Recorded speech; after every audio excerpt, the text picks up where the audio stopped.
Bienvenue dans Bien avec soi, le podcast créé pour te permettre de faire la lumière sur tes zones d'ombre et donc de connaître, accepter, embrasser qui tu es dans ton entièreté.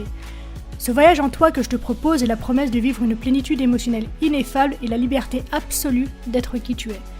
Pour cela, je te parle de développement personnel, de psychologie, de philosophie, de spiritualité, de résilience, de mindset et aussi de mes apprentissages. Je suis Marie Perron, coach spécialisée dans le shadow work et je suis ravie de t'accueillir dans ce tout nouvel épisode.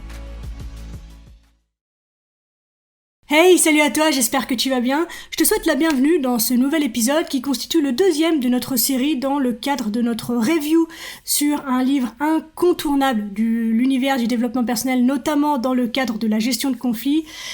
Je parle bien entendu de l'art de la guerre, donc si tu n'as pas entendu le premier épisode de cette série, je t'invite à le faire puisqu'il place les bases pour que ce qu'on va se dire aujourd'hui puisse être plus clair. Rappelle-toi, je t'avais expliqué que l'épisode était tellement long, avec des concepts qui sont tellement loin de notre culture occidentale que j'avais préféré le découper pour que ce soit plus clair et plus digeste pour toi. Donc si tu n'as pas encore écouté le premier épisode de cette petite série, et il y aura 3 épisodes au total, donc le dernier arrive bientôt, je t'invite à le faire pour que les bases soient solides pour toi et qu'on parle tous plus ou moins de la même chose, ou en tout cas d'une base commune.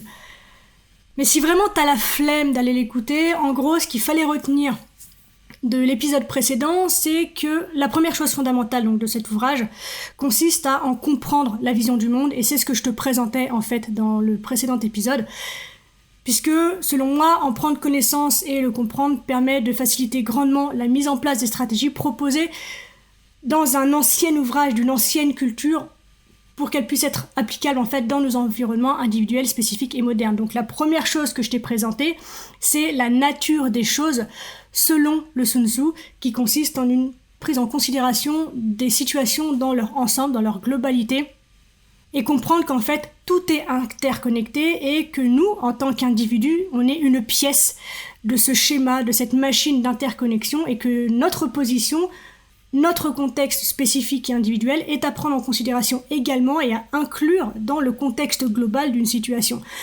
La deuxième chose qu'on a vue, qui était extrêmement importante aussi, c'est que la première chose à faire pour aborder un monde ou un système, quel qu'il soit, c'est de l'évaluer depuis notre propre situation, comme je viens de te le dire, et de vraiment avoir à l'esprit que tout, absolument tout, est une question de relation.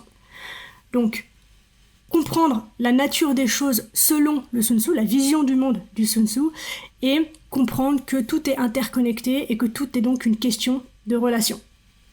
Et donc, nous en étions arrivés à la conclusion que pour faire tout ce que je t'ai déjà enseigné dans le précédent épisode de manière efficace, il y avait une chose indispensable à apprendre, c'est l'utilisation du Qi. Voilà pour cette intro post-record, n'est-ce pas? Et puis voilà, je te laisse tout de suite avec l'épisode. On vit dans un monde qui est cohésif. Malgré tout, on peut y décerner des schémas temporaires et changeants dont chacun possède des avantages momentanés et spécifiques. Pour reprendre notre exemple de l'écureuil avec son cheval, lorsqu'il grimpe sur le dos de son compagnon, c'est un exemple de ce phénomène puisqu'il peut désormais traverser le cours d'eau sans risquer d'être emporté. Cette idée somme toute complexe est représentée par un seul mot chinois, le Qi. Pour Sun Tzu, tout dépend du Qi. Tout.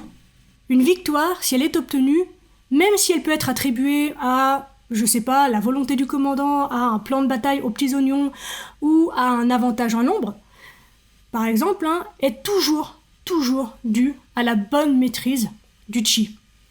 Tout comme l'écureuil, encore une fois, qui désire traverser le cours d'eau, on doit évaluer minutieusement la situation face à laquelle on se trouve. Et l'art de la guerre nous enseigne la maîtrise du Qi de nombreuses façons, mais 3 d'entre elles sont particulièrement importantes selon moi et ont marqué mon attention. La première, c'est l'utilisation de phrases très courtes pour résumer un argument complexe. Ces affirmations découlent d'une perspective de stratégie, encore une fois, globale. La deuxième chose, c'est par le biais de métaphores et d'images dans le but qu'elles demeurent en nous, infusent et façonnent notre pensée par des voies que nous ne pouvons pas toujours reconnaître consciemment. Et enfin, la troisième façon dont le Sun Tzu nous enseigne l'utilisation du Qi, c'est simplement par l'utilisation d'exemples. des exemples qui peuvent avoir l'air de mise en garde du style « dans cette situation tu fais ça » ou « dans cette situation tu fais ci ».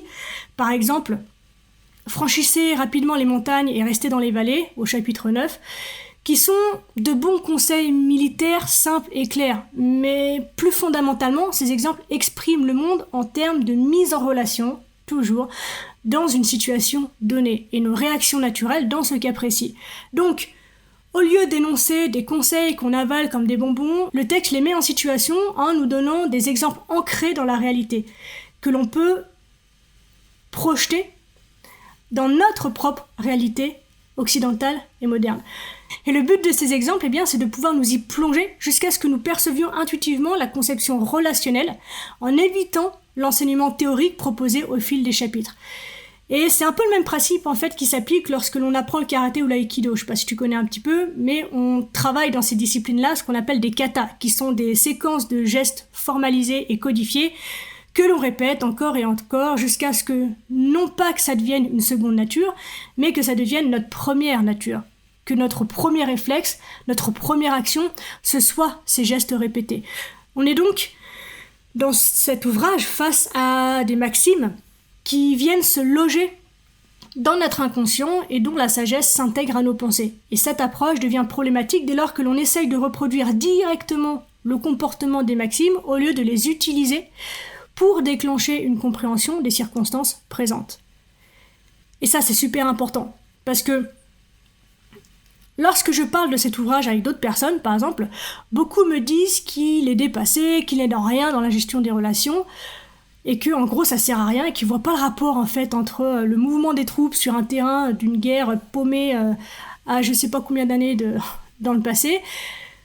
Et en échangeant un petit peu avec ces personnes, je me rends compte que les stratégies du Sun Tzu ne fonctionnent pas pour elles, justement parce qu'elles cherchent comment greffer directement les enseignements du Sun Tzu dans leur comportement, comme s'il s'agissait en fait de faire un simple copier-coller pour que ça fonctionne.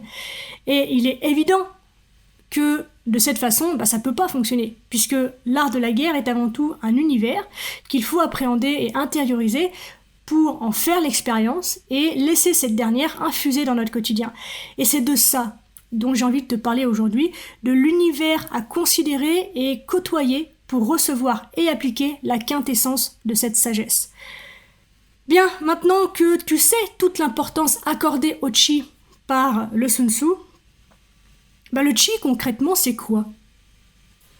Le sens originel de Qi, c'était, je te le donne en mille, le pouvoir du souverain. Donc, sous-entendu, son contrôle sur les autres, sa capacité à influer sur eux à distance. Donc déjà, à l'époque du Sun Tzu, les gens avaient compris que ce pouvoir ne résidait pas dans la personne du souverain, mais dans sa position. Encore une histoire de relation. Avant même l'époque du Sun Tzu, les qualités nécessaires à l'exercice du pouvoir incluaient notamment la force physique, une lignée prestigieuse et des vertus morales. Mais alors comment se fait-il que le souverain de l'époque du Sun Tzu, qui ne possédait peut-être aucune de ces qualités, pouvait exercer son autorité sur ceux qui les possédaient justement ? Et la réponse, selon moi, est que son autorité, donc son Qi, découlait de sa position sur le trône. Et c'est celle-ci qui augmentait énormément sa capacité d'influence. Mais son influence n'est pas le seul ingrédient de son pouvoir. Souviens-toi de l'importance des relations que nous avons soulevées un petit peu plus tôt. Cette position, cette influence, ne sont pas le seul fait du souverain. Elles bénéficient de tout l'appareil d'État, du concours de courtisans, de fonctionnaires et de militaires. Ainsi, le souverain est puissant parce qu'il se trouve à la tête d'un ensemble complexe de relations. Et par contraste, la force personnelle, la moralité et la capacité sont des qualités qui n'appartiennent qu'à un seul individu. Elles ne peuvent donc jouer un rôle que si elles sont associées à des schémas de pouvoir plus généraux. Le Qi naît donc de la relation entre les choses. Son pouvoir réside dans une confrontation particulière. Il dépend de l'instauration de relations entre plusieurs éléments. Mais là encore, les choses se compliquent parce que ces éléments ils changent. Et quand ils changent, leur configuration se modifie naturellement aussi. Alors, le pouvoir de leur Qi particulier n'est plus disponible en l'état. Et ainsi, L'art de la guerre, ou le Sun Tzu, observe que l'armée n'a pas de chi fixe ou de forme constante. Et malgré tout, de tels changements ne s'effectuent pas non plus au hasard. Donc, a priori, le plus simple consisterait à tirer profit de la manifestation naturelle du chi, mais il est également sage d'apprendre les petites modifications que nous pouvons introduire dans notre environnement pour le rendre favorable, ce qui veut dire que le chi peut être cultivé. Il peut s'agir par exemple d'accumuler progressivement de l'énergie ou de la force à l'image de l'eau qui s'accumule derrière un barrage. On peut également voir le chi comme l'analyse d'une partie d'échec. La force d'une position dépend du pouvoir relatif de certaines pièces, de leur force combinée, de leur relation avec les pièces adverses et aussi de leur faculté à changer de nature. Et à tout ceci, nous pourrions également ajouter les caractéristiques psychologiques particulières et spécifiques de l'adversaire. Tous ces éléments sont des aspects du chi. On peut les distinguer par l'analyse, mais un bon joueur d'échecs les perçoit absolument tous en même temps. Alors évidemment, notre monde est bien plus complexe qu'un jeu d'échecs et en outre, il existe une notion encore plus importante, c'est le choix du bon moment pour avancer, pour patienter ou pour relâcher l'énergie accumulée. Dans le Sun Tzu, ce moment spécifique est appelé le nœud, un mot qui au départ désignait la petite protubérance qui sépare les segments du bambou. Pour que tu vois plus clair, je te donne un exemple, à nouveau tiré de l'ouvrage bien sûr, pour illustrer et introduire ces différentes facettes du chi. Le premier exemple, c'est celui-ci. La force des eaux torrentielles balaie les pierres, c'est le chi. La rapidité du faucon lui assure la capture de sa proie, c'est le nœud. L'eau, elle est fluide. Mais ici, la force du torrent balaie les pierres. Cette force provient de l'intense mouvement d'un élément, normalement, a priori, inoffensif. On ne la provoque pas en changeant la nature fondamentale de l'eau, mais seulement en amassant celle-ci et en la mettant en mouvement d'une certaine façon. Quant à l'attaque du faucon, utilisée ici pour caractériser donc le nœud, eh bien, elle rappelle également le chi, ce qui montre à quel point les deux concepts sont imbriqués. Il nous parle ici de la force en mouvement, de la configuration adéquate et du relâchement de l'énergie potentielle. Je te donne un autre exemple, toujours tiré du livre bien sûr. Ouvrons les guillemets. Le chi du bon stratège est abrupt. Son nœud est bref. Je referme les guillemets. Dans cet exemple, le texte insiste sur la configuration, donc cette transformation qui permet l'émergence de qualités latentes sous une nouvelle forme. Et j'ai envie de te donner un dernier exemple pour illustrer ces propos. J'ouvre à nouveau les guillemets. Le chi est comparable à une arbalète tendue à l'extrême, et le nœud au déclenchement et à la détente. Je referme mes guillemets. Ici, l'image est plutôt assez claire. L'arbalète est ce qui permet d'accumuler de l'énergie potentielle. Le déclenchement de la détente libère instantanément le trait. C'est le chi en action. La force est accumulée, puis parfaitement ciblée. Et ce n'est pas que le trait possède une force en lui-même, ni qu'il emprunte entre guillemets cette force à l'arbalète. La force ne se manifeste que lorsque tous les éléments sont présents au bon endroit, au bon moment et à la bonne quantité. Elle ne provient pas donc d'une seule source, que ce soit de la configuration elle-même ou même de l'extérieur. Au bon moment, le nœud, donc le trait, est lâché, frappant un ennemi distant au bon endroit, au bon moment et à la bonne puissance. C'est la bonne configuration qui rend ce pouvoir naturellement disponible. Donc, avec le chi, il n'est pas nécessaire de modifier la nature des choses comme si l'eau ne pouvait être une arme que lorsqu'elle est transformée en bloc de glace ou comme si les troupes devaient nécessairement être courageuses. En fait, le bon chi, entre guillemets, peut transformer n'importe qui en un soldat efficace. Le texte nous apprend qu'il n'est pas nécessaire de recourir aux qualités particulières des individus.